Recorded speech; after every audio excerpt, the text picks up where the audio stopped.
Hello friends, welcome to Chandravarshini audio stories. నిన్నే ప్రేమిస్తా ఒక CEO ప్రేమ కథ పార్ట్ 64. స్టోరీ విన్న వెంటనే లైక్ చేసి కామెంట్ పెట్టండి. అలాగే ఫస్ట్ టైం నా ఛానల్ని చూస్తున్న వాళ్ళు ఎవరైనా ఉంటే దయచేసి వెంటనే సబ్స్క్రైబ్ చేసుకోండి. విజయ్ ఇంటికి రావడంతో అతనికి కొంచెం రిలాక్స్గా అనిపిస్తుంది. యామికి విజయ్కి మధ్యలో ఉన్న రిలేషన్ ఏంటి అని అడిగిన స్వప్నిక క్వశ్చన్కి ఆన్సర్ ఇవ్వకుండా దాటేస్తాడు విజయ్. తర్వాతేమైందో ఇప్పుడు చూద్దాం. ఇంటికొచ్చిన భరత్కి ఇంట్లో అంతా హడావిడిగా కనిపిస్తూ అందరూ ఇంట్లోనే ఉండటం చూసిన అతను మెల్లిగా దీప దగ్గరికి వెళ్లాడు. ఏంటి పిన్ని, ఇల్లంతా ఇంత హడావిడిగా ఉందేంటి, ఏమైంది అని ఆశ్చర్యంగా అడిగాడు. ఏముంది, ఆ స్వప్నిక మహారాణి మాకెవ్వరికీ చెప్పకుండా విజయ్ని ఇంటికి డిశ్చార్జ్ చేసి తీసుకొచ్చేసింది అని వెటకారంగా అంది దీప. ఓ, ఇంటికొచ్చేశారా వీళ్ళిద్దరూ, ఇదే ఛాన్స్ అని ఒక్కసారిగా ఊపిరి పీల్చుకున్నాడు భరత్. అది బయటకనేయడంతో ఏంటి, ఏం ఛాన్స్ అని అయోమయంగా అడిగింది దీప. అదే పిన్ని, నాకు ఒక చిన్న బిజినెస్ డీల్ ఉంది, అందులో కొన్ని డౌట్స్ ఉన్నాయి. వాటిని స్వప్నికతో చెప్తే తను ఈజీగా సాల్వ్ చేసుకోవచ్చని అనుకున్నా. మాటిమాటికి హాస్పిటల్ వెళ్లాలంటే ఇబ్బంది కదా అని అన్నాడు భరత్. ఈ పని చేయడానికి నీకింకా ఎవరూ దొరకలేదా అని సీరియస్గా అంది దీప. అదేంటి పిన్ని అలా అంటావు, స్వప్నిక నాలెడ్జ్ గురించి నీకు తెలీదా?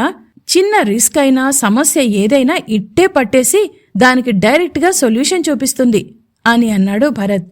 అవునా, నీకేంటి సమస్య, నువ్విక్కడ వర్క్ చేయవు కదా, నీ ఆఫీస్ ముంబైలో ఉంది అన్నావే అయోమయంగా అడిగింది దీప.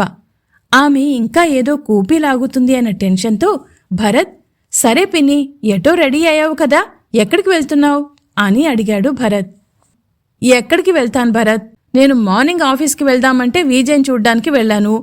అతన్ని ఇంటికి తీసుకొచ్చేసరికి ఇంత టైం అయింది, ఇప్పుడు చేసేదేముంది, అందుకే ఆఫీస్కి వెళ్ళాలి అని మెల్లిగా చెప్పింది దీప. ఆమె ఏదో అబద్ధం చెప్తున్నట్టుగా అనిపించిన భరత్ అదే ఛాన్స్ అనుకుని, ఏంటి పిన్ని, ఎందుకంత కంగారుగా ఉన్నారు, ఏదైనా ప్రాబ్లమా అని చిన్నగా రాయి వేశాడు భరత్. అదేం లేదు భరత్, నాకు ఆఫీస్లో ఓ చిన్న పనుంది అని అక్కడ్నుంచి గబగబా వెళ్ళిపోయింది దీప. ఈ దీప పిన్నిని చూస్తుంటే ఏదో డౌట్ కొడుతోంది, ఒకసారి ఫాలో అయితే తెలుస్తుంది కదా అని మనసులోనే అనుకున్న భరత్ మెల్లిగా ఆమెను ఫాలో చేయడానికి బయటికి వెళ్లాడు. దీప డ్రైవర్ అవసరం లేకుండా తనే సొంతంగా కారు డ్రైవ్ చేసుకుని వెళ్లడంతో ఇంకా అతని డౌట్ బలపడింది. అసలు మనకి ఇంట్లో పని కావాలంటే ఇంటి వాళ్లల్లో ఎవరో ఒకరిని తమ చెప్పు చేతల్లో పెట్టుకోవాలి. దానికి దీప భలే యూజ్ అయ్యేలా ఉంది. ఒకసారి ఈమె వెనుక జరుగుతున్నదేంటో తెలుసుకుంటే ఈజీగా స్వప్నికని సాల్వ్ చేసుకోవచ్చు అని ఒక ఈవిల్ స్మైల్ ఇస్తూ ఆమెని తన కారులో వెంబడించాడు భరత్. దీప డైరెక్ట్గా ఒక పబ్లోకి వెళ్లడం గమనించిన భరత్, ఇదేంటి, ఈవిడ ఇలాంటివి కూడా చేస్తుందా, ఎక్కడికెళ్తుంది అని ఆలోచిస్తూ ఆమెని ఫాలో అయ్యాడు భరత్. పబ్ ఎంట్రన్స్ ఎదురుగా ఉన్న బౌన్సర్స్ దీపని ఆపడంతో ఆమె ఏదో విజిటింగ్ కార్డ్ చూపించగా వాళ్లు సెల్యూట్ చేసి ఓకే మేడం, సారీ అని చెప్పడంతో ఆమె లోపలికి వెళ్ళిపోయింది. భరత్ని చూసి, ఏంటి మీకు పేరు లేరా అని ఆ బౌన్సర్స్లో ఒకడు అడిగాడు. నా పేరు వెనుకే వస్తుంది అని వెనుక వైపు 4-5 అమ్మాయిలు అబ్బాయిలు కలిసి గుంపుగా రావడంతో వాళ్లను చూపించి లోపలికి వెళ్లాడు భరత్. ఆ మసక చీకట్లో మెల్లిగా వెతకడంతో ఎదురుగా కనపడ్డ దృశ్యం చూసి ఒక్కసారిగా షాక్ అయ్యాడు భరత్.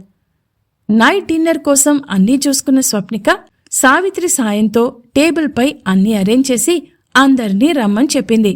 డైనింగ్ టేబుల్ దగ్గరకొచ్చిన రమేష్ గారు, హమ్మయ్యా, నువ్వింటికొచ్చావు, కొంచెం స్థిమితంగా ఉందమ్మా, డిన్నర్లోకి ఏం చేశావు అని నవ్వుతూ అడిగాడు. 2 రోజుల నుండి ఎవరూ సరిగా తినలేదు కదా మావయ్య, అందుకే ఈరోజు టమాటో రోటి పచ్చడి, ఆలూ ఫ్రై, చుక్కకూర పప్పు, మిరియాల రసం చేశాను అని నవ్వుతూ చెప్పింది. విజయ్కి అసలు బాగా లేనప్పుడు ఇవన్నీ ఎందుకు తల్లి, ఏదో ఒక ఐటెం చేసి వాడి దగ్గర ఉంటే బాగుండేది కదా, విజయ్ని ఎవరు చూసుకుంటారు చెప్పు అని కృష్ణమూర్తి గాబరాగా అన్నాడు. విజయ్కి మెడిసిన్స్ వేశాను తాతయ్య, ఆయన నిద్రపోయారు, లేవడానికి కనీసం ఒక 1 అవర్ అయినా పడుతుంది అని నవ్వుతూ చెప్పింది. స్వప్నిక, ఇవన్నీ మన ఇంట్లో అందరికీ ఫేవరెట్ డిషెస్, తొందరగా వడ్డించమ్మా, ఆకలిగా ఉంది. సరిగ్గా తినక 2 days అవుతోంది. తొందరగా సర్వ్ చేయి అని అని వచ్చి ఉమేష్ కూర్చోగానే అలాగే చిన్నమావయ్య అని నవ్వుతూ అందరి ప్లేట్స్లో వడ్డించింది స్వప్నిక. ఉమేష్తో పాటు సింధు కూడా వచ్చి మరో చైర్లో కూర్చొని, తొందరగా పెట్టొద్దునా, నాకు కూడా చాలా ఆకలిగా ఉంది. రోజూ నీ చేతి ఫుడ్ తిని తిని వేరే ఏది నచ్చటం లేదు తెలుసా అని నవ్వుతూ అంది. ఇంతలో దాసు వచ్చి, అమ్మా, ఈ పాడైపోయిన పన్నీర్ ప్యాకెట్లు పడేయమంటారా అని అడిగాడు. హా దాసు, ఒక్క పన్నీరే కాదు, ఇంకా నేను బయటపెట్టినవి మొత్తం తీసేయాలి. అవన్నీ కవర్స్లో పెట్టి బయటపెట్టు. రేపు మున్సిపాలిటీ వాళ్ళు వస్తారు కదా, వాళ్ళకిచ్చేసేయ్ అని అంది స్వప్నిక. ఆ మాటలు విన్న రమేష్ గారు, ఏంటమ్మా అవన్నీ, ఏంటి మున్సిపాలిటీ వాళ్ళకిమ్మంటున్నావు అని ఆశ్చర్యంగా అడిగాడు. అంటే మావయ్య, 2 months బ్యాక్ మనకు అవసరమైన వాటికంటే గ్రాసరీస్ ఎక్కువ తీసుకొచ్చారు. దాంతో అవన్నీ పాడైపోయాయి. వాటిని క్లియర్ చేయిస్తున్నాను అని నసుగుతూ అంది స్వప్నిక. అది విన్న కృష్ణమూర్తి, అవునరా, మొన్న వీజేకి ప్రమాదం జరగకముందే స్వప్నిక ఇంట్లో ఉన్న సరుకులన్నీ తెప్పించిందిరా. ప్రతి మంతు మనకి గ్రాసరీస్కయ్యే ఖర్చు ఎంతో తెలుసా? కేవలం 30,000. అలాంటిది ఆ సూపర్ మార్కెట్ వాడికి చెప్పగానే ఉన్నవి లేనివన్నీ అంటగట్టి దాదాపు 50,000 సరుకు ఇంటికి పంపిస్తున్నాడు. దాంట్లో ఏవో అనవసరమైనవి తెచ్చారంటే నాకేం అర్థం కాలేదు అని అన్నాడు కృష్ణమూర్తి. అప్పుడు ఉమేష్కి తన భార్య ఏం చేస్తుందో తెలుసు కాబట్టి, మొత్తానికి నీ తిక్క కుదిర్చే కోడలు ఇంటికొచ్చింది. ఇక నీ ఆటలు ఏవీ సాగవు దీపా అని మనసులోనే నవ్వు నవ్వుకున్నాడు. అప్పుడే ఏదో గుర్తొచ్చిన వాళ్ళ, అవును సింధు, పెద్దమ్మ మమ్మీ వాళ్ళు లేరా అని అడిగాడు కృష్ణమూర్తి. మమ్మీ సాయంత్రం బయటికి వెళ్ళింది తాతయ్య. ఇక పెద్దమ్మ ఏదో అర్జెంట్ కేసు అంటూ హాస్పిటల్కి వెళ్ళి ఇంకా రాలేదు అని చెప్పింది సింధు. అతడు ఫంక్షన్ రోజు వచ్చిన దీపక్ కొలీగ్ అని గుర్తుపట్టిన భరత్, ఎవరికీ తెలియకుండా కొలీగ్తో అలా పబ్బులో కలవడానికి ఎందుకొచ్చి ఉంటుంది? ఏదైనా ఇల్లీగల్ ఎఫైరా ఏంటి? చచ్చా, రవిచంద్ర ఫ్యామిలీ అంటే బిజినెస్లో ఫస్ట్ ఆఫ్ ది ఇండియా అని అందరికీ తెలుసు. అలాంటి ఫ్యామిలీ కోడలు ఇలాంటి కక్కుర్తి పని చేస్తోందంటే ఎవరూ నమ్మరు. దీప ఓ కార్నర్ టేబుల్ దగ్గర అతనితో మాట్లాడుతూ కనబడగానే తన తలపై ఉన్న బ్లాక్ క్యాప్ని అడ్జస్ట్ చేసుకుంటూ దీప వెనుక వైపు ఉన్న టేబుల్ దగ్గర వాళ్ల మాటలు వింటూ కూర్చున్నాడు భరత్. చూడు రాజేష్, నువ్వు ఈ కంపెనీ సీఈఓ పిఏవి కావచ్చు. నిజం చెప్తున్నాను, ఆ అటెండర్ గురించి నాకేం తెలీదు. నువ్వు డాక్యుమెంట్స్ రెడీ చేసి ఇమ్మన్నావు, ఇచ్చాను. అంతే. నువ్వు నన్ను భయపెట్టినంత మాత్రాన అది నిజం కాదు. నేనెక్కడా లీక్ చేయలేదు అని సీరియస్గా అంది దీప. అయితే నీకు నాకు తప్ప ఇంకెవరికి తెలియని ఈ మ్యాటర్ ఎవరు లీక్ చేసుంటారు చెప్పు అని సీరియస్గా అన్నాడు రాజేష్. అయ్యో, నేను చెప్తున్నాను కదా, నాకు నిజంగానే తెలీదు రాజేష్. అసలు ఇందులో ఏదో మోసం ఉంది అని టెన్షన్గా అంది దీప. చూడు, నీకు ఈ జాబ్ ఎంత అవసరమో నాకు తెలుసు. ఆల్రెడీ నీకు 1 week టైం ఇచ్చాను. ఇంకా నీకు 2 days టైం ఉంది. నువ్వు నేను చెప్పిన దానికి ఓకే అంటావా సరే, లేదంటే దీని వెనుక నువ్వే ఉన్నావు అని చెప్పి జాబ్ ఊడిపోయేలా నేనే చేస్తాను, ఆలోచించుకో అని అన్నాడు రాజేష్. ఛా, నీకసలు సెన్స్ ఉండే అలా మాట్లాడుతున్నావా? చావనైనా చస్తాను గాని నేను ఆ పని అస్సలు చేయను అని కోపంగా అంది. చూడు దీపా, నువ్వు పాతకాలం దానిలా ఆలోచించకు. మన సీఈఓ సర్తో 1 night స్టాండ్ అంతే. దానికింత ఇబ్బందిగా ఫీల్ అవడం దేనికి? ఇవన్నీ మనలాంటి కంపెనీస్లో మామూలే కదా అని సింపుల్గా అన్నాడు రాజేష్. ఆ మాటలు వినగానే కోపంగా ఎదురుగా ఉన్న గ్లాస్లోని వాటర్ని రాజేష్ ఫేస్పై ఫోర్స్గా కొట్టింది. ఆ చీకట్లో ఎవరికీ కనిపించలేదు కానీ పక్కనే ఉన్న భరత్కి మాత్రం అన్నీ తెలుస్తూనే ఉన్నాయి. It's okay, no problem. కొన్ని కావాలనుకుంటే కొన్ని టాలరేట్ చేయక తప్పదు. ఇప్పుడు నువ్వు ఓకే అనకపోతే నేనెలా నా దారికి తెచ్చుకోవాలో బాగా తెలుసు. రేపు ఆఫీస్కొస్తావుగా. ఇది కాకపోతే మరొకటి, ఏదో ఒక కేసులో ఈజీగా ఇరికించేస్తే తెలుస్తుంది నీకు. ఇది మన ఆఫీస్ వరకే కాబట్టి మన ముగ్గురి మధ్య ఉంది. అదే వేరే ఏదైనా అయితే మీడియా మొత్తం కోడై కూస్తోంది. ఆలోచించు.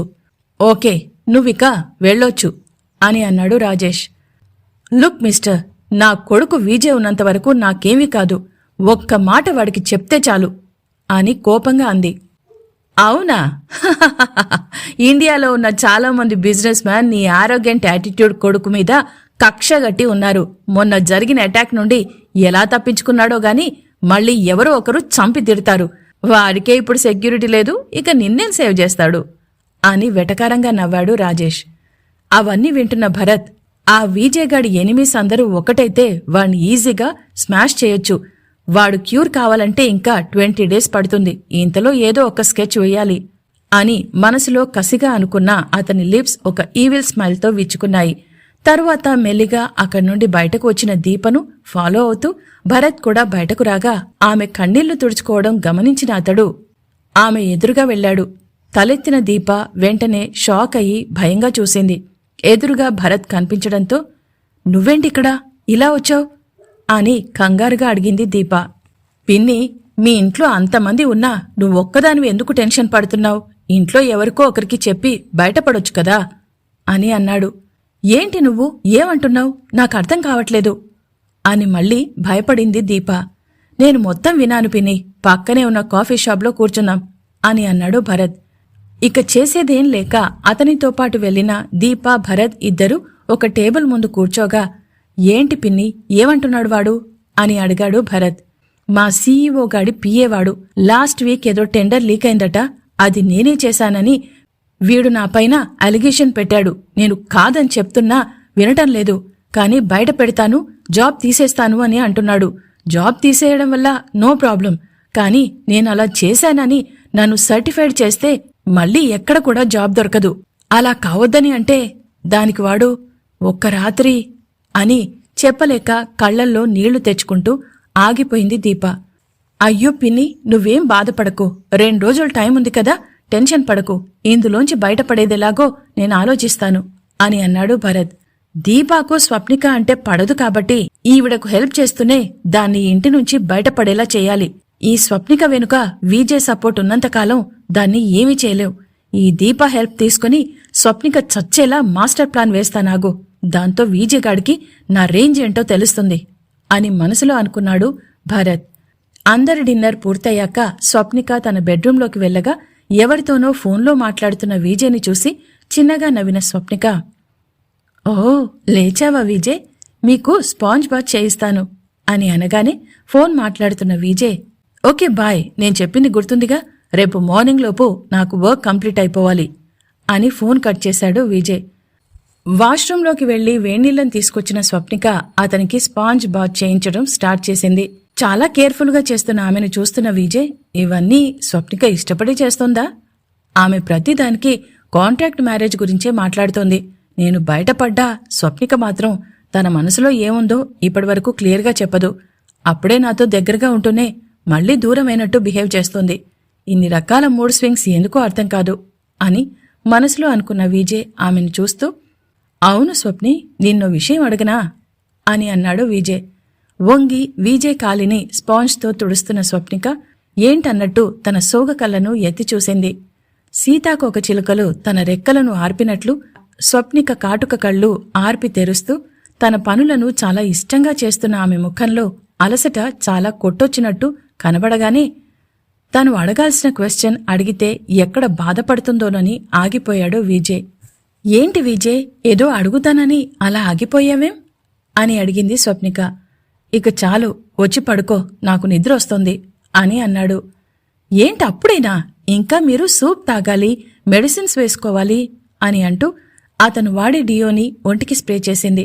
వంగి నిలబడిన ఆమె పైట జరిగి సన్నని వంపు తిరిగిన నడుము భాగం కనిపిస్తుంటే జుట్టు ముడివేసుకోవడంతో చెంపలకు 2 వైపులా బేబీ హెయిర్ గాలికి కదులుతూ ఆమె అందాన్ని రెట్టింపు చేస్తుంటే అపురూపంగా చూస్తూ, ఏం లేదు, ఇంత ఓపిక నీకెలా వస్తోంది అని అడిగాడు. ఇందులో ఓపికే ఉంది అని నవ్వుతూ అడిగింది. హాట్ బాక్స్ నుండి సూప్ బౌల్లో పోసి విజయ్కి తాగించాక టిష్యూ పేపర్తో పెదవులను తుడిచి మెడిసిన్స్ వేసింది. ఏసీ పెంచి బెడ్ ల్యాంప్ ఆఫ్ చేసి అతని పక్కన చేరింది స్వప్నిక. ఈ టైం కోసం ఎదురుచూస్తున్న విజయ్ మెల్లిగా ఆమె వైపు తిరిగి పైట కింది నుండి ఆమె నడుంపై చేయివేసి దగ్గరికి తీసుకున్న విజయ్ ఆమె నుదుటిపై కిస్ చేసి కళ్లపై నుండి దారి వెతుకుతూ నున్నని బుగ్గలు సిగ్గుతో ఎర్రబడేలా ముద్దులతో ముంచెత్తిన విజయ్ ఆమె మెడవంపులోకి వెళ్లి తన తడితడి పెదవులకి పని చెప్పాడు. ఒక్కో ముద్దు ఒక్కొక్కలా ఆమెలో గిలిగింతలు రేపుతుంటే విజే క్రాఫ్ సరిచేస్తున్న స్వప్నిక చెయ్యి ఆటోమేటిక్గా అతన్ని దగ్గరికి తీసుకుంది. ఆమె పైట చెంగుని తప్పిస్తున్న విజయ్ చెయ్యిని పట్టుకొని వద్దన్నట్టు చూసింది స్వప్నిక. దానికి నువ్వే అని కళ్లతో ఆన్సర్ చేసిన విజయ్ ఆమె పెదవులపై తన పెదవులను చేర్చి రోజులాగే 2 నిమిషాలు డీప్గా కిస్ చేశాడు. తేనెలూరే స్వప్నిక పెదవుల నుండి తనకు కావలసిన మెడిసిన్ తీసుకున్న విజయ్ ఆమెను మైమర్పించి పైట చెంగును వేరు చేయడంలో సక్సెస్ అవడంతో ఏ ఆచ్ఛాదన లేని ఆమె గుండెల్లో మొహం దాచుకున్నాడు.